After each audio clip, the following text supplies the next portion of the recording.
High বন্ধুরা, তোমাদের সামনে নিয়ে এলাম এক নতুন ভিডিও। আমরা পুরী ঘুরতে এসে সাইট সিনে বেরিয়েছি। গাড়ির থেকে নেমে এখন যাচ্ছি কোণার্কের সূর্য মন্দির দেখতে।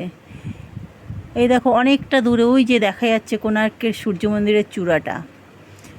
রাস্তার দু সাইডে সুন্দর করে সাজানো। এই দেখো, একটা ফোয়ারা বানানো, কলা পাতার উপরে জল পড়ছে, চারিদিকে বাগান দিয়ে সুন্দর করে সাজানো, বিভিন্ন রকমের ফুলের গাছ। এই দেখো, পাতাবাহার গাছগুলো দিয়ে কী সুন্দর সাজানো, মানে পুরো চেহারাটাই অন্যরকম। অনেক বছর আগে যখন এসেছিলাম তখন এইগুলো ছিল না, এইগুলো পুরো উন্নত হয়ে গেছে একদম, মানে চেহারাটাই পাল্টিয়ে গেছে। এ দেখো, একটা বড় হাতি। ওই সূর্যমন্দিরটা দেখা যাচ্ছে, অনেকটাই যেতে হবে হেঁটে।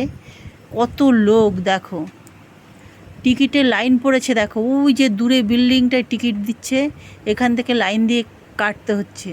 আর তারপরে সূর্য মন্দিরের ভেতরে ঢুকতে হবে। চলো দেখা যাক, যাই। আরও কিছুটা আছে, লোকের ভিড়। ফাইনালি আমরা ঢুকে গেলাম সূর্য মন্দিরের ভেতরে 40 টাকা দিয়ে টিকিট কেটে। দেখো কি সুন্দর, কেমন লাগছে বন্ধুরা বলো, ভিডিও দেখে কমেন্ট করো। এই দেখো, আমি একটা ফটো তুলে নিলাম মন্দিরের সামনে।